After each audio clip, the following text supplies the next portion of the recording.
music those days was a lot more interesting. It's very, very diverse. Every band had their sound. Every singer have a certain kind of tone and voice. So that, I mean, I come from the, not so much of the 70s because I was born in the 70s. So by the time I got into music, really got into music, it was 80s lah. So I have to take the time period to compare to now. Everything was very unique.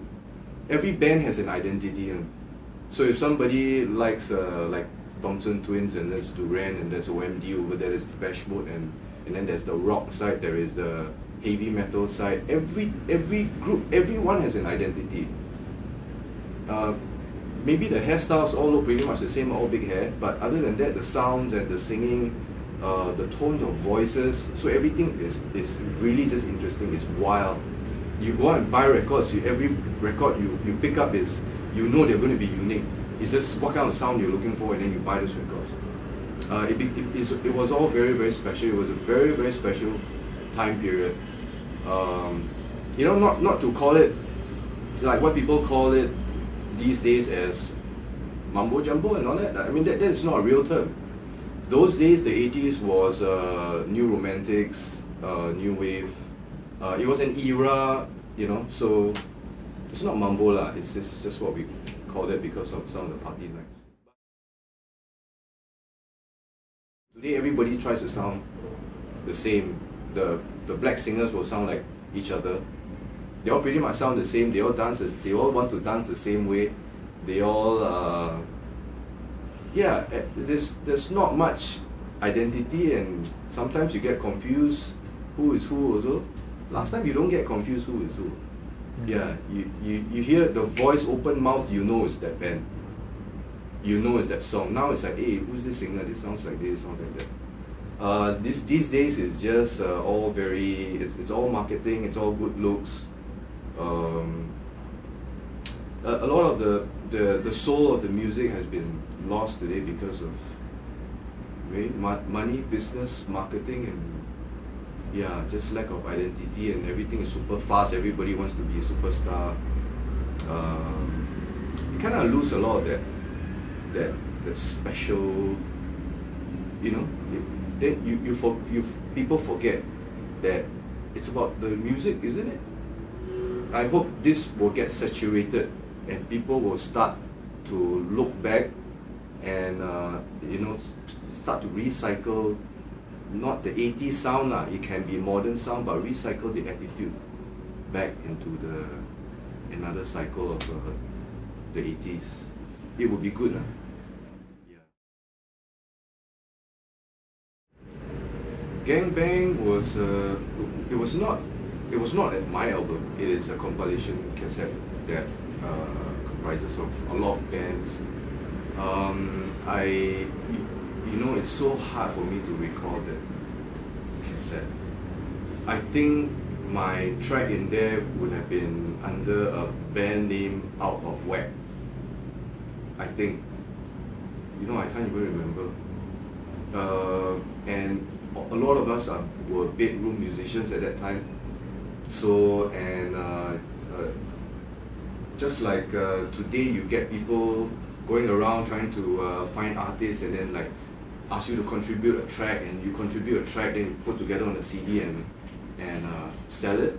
Last time it was like that. It was on a cassette, and then all these bands.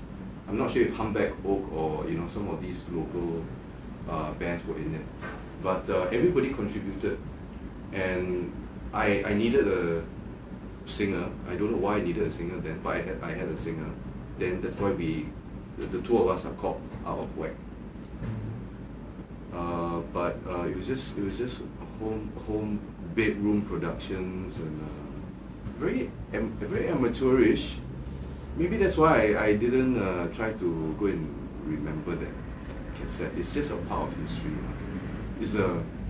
I think that was the very first. Yeah, I think you guys know a bit more than me, so you have to remind me of some of the things. Yeah, well, that's about that.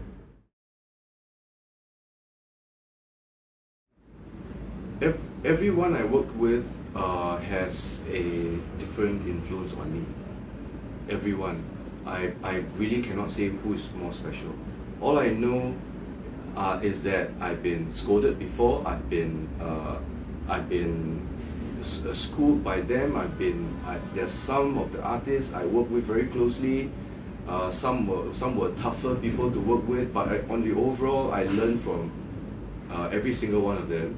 I mean, if you ask me who were the closest was Kid Chan, because I had before she became really famous, I was already like working on compositions in the bedroom just for fun. That was the early days, and then when she became famous, and then she went through all this Taiwan cycle of releases, then the last 3 albums I got to do.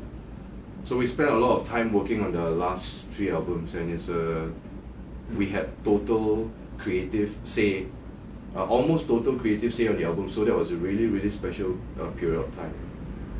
Then later on it was Sandy. Sandy was great because she is like the big sister of Chinese, Cantonese pop, and for her to come to me to ask me to sort of destroy her old songs was a very, very special thing.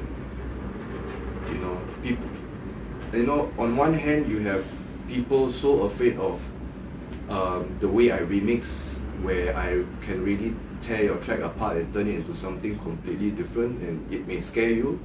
And then you have this mega big sister of Hong Kong coming to me and say, tear it apart. So to me that was very, very special. It became very emotional for me.